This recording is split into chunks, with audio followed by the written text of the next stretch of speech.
আমি আপনাদের একদিন বলেছিলাম যে জার্মানিতে একটা টেস্টের জন্য আমাকে 3 মাস অপেক্ষা করার কথা বলেছিল। আমি গত বছর একটা এন্ডোস্কোপির জন্য আমাকে ডাক্তার সাজেস্ট করেছিল, আমার যে হাউস ডাক্তার সেই টেস্টটা করাতে বলেছিল, এবং আমি যখন এটা এন্ডোস্কোপি করাতে গেলাম তখন আমাকে বলে 3 মাস পরে আসতে হবে।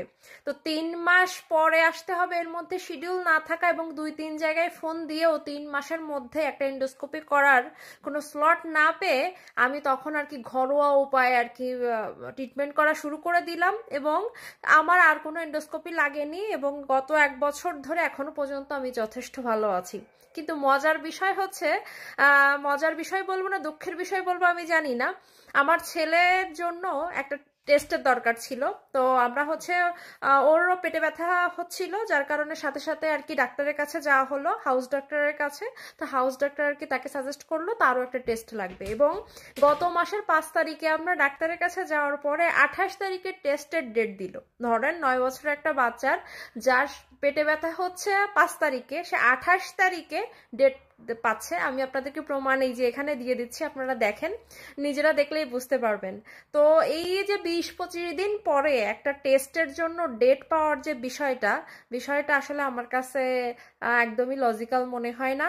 হ্যাঁ, অবশ্যই যখনই টেস্টের রিপোর্ট পেয়ে যাবেন, বা তারা যেভাবে ট্রিটমেন্ট করে, যেভাবে দেখাশোনা করে, যেভাবে সবকিছু ম্যানেজ করে, আসলেই প্রশংসনীয়।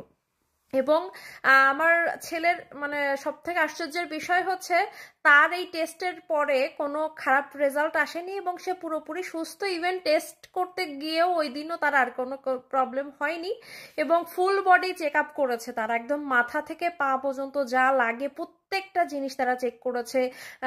মানে স্মৃতিশক্তি কেমন, প্রত্যেকটা জিনিস কতটা মনোযোগ দিয়ে দেখতে পারে, মানে চোখ, নাক, মুখ, এমনকি গোপনাঙ্গ পর্যন্ত, মানে কোনো জায়গা বাদ দেয়নি তারা টেস্ট করতে। তো এই জিনিসটা খুবই প্রশংসার দাবিদার।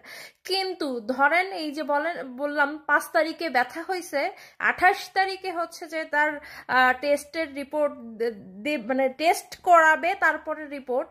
তো জিনিসটা আসলেই আমার কাছে মনে হয় এই জায়গাটায় আসলেই বলতে হয় যে একদমই ভালো সিস্টেম না। কারণ হচ্ছে ছোট ছোট ব্যাপারগুলোতে অনেক সময় এতদিন ওয়েট করা যায় না, অনেক সিরিয়াস ইস্যু থাকে যে এতদিন ওয়েট করা যায় না। এজন্যই বলি যে জার্মানির মেডিকেল সিস্টেম ভালো আবার ভালো না। মানে আপনারা যারা মানে আপাত দৃষ্টিতে দেখবেন যে আমাদের দেশে যেমন কোনো কিছু হলে সাথে সাথে ট্রিটমেন্ট করার সুযোগ আছে, বিদেশে কিন্তু সেই জিনিসটা নেই বললেও ভুল হবে। আপনাকে হসপিটালে যেতে হবে, ইমার্জেন্সি, ধরেন আপনার হার্ট অ্যাটাক হলো, মাথা ফেটে গেল, কোথাও কেটে গেল, কোনো যেগুলো বাইরে থেকে দেখে বোঝা যাচ্ছে, অথবা আপনি সেন্সলেস হয়ে গেলেন, সাথে সাথে অ্যাম্বুলেন্স এসে আপনাকে নিয়ে যাবে, এবং প্রাথমিক যে ট্রিটমেন্ট আছে সেগুলো আপনাকে অ্যাম্বুলেন্সের মধ্যেই দিয়ে দিবে। এই জিনিসগুলো খুবই তাড়াতাড়ি হয়। বাদ বাকি আপনার জ্বরের জন্য না পাবেন কোনো ওষুধ, কি বলে, ছোট ছোট জিনিসগুলোর জন্য হবে না। তবে দিনের দিন ডাক্তার দেখানোর সুযোগ থাকলেও এই যে টেস্টের জন্য অনেক দিন আপনাকে ওয়েট করতে হবে, এটা হচ্ছে বিষয়।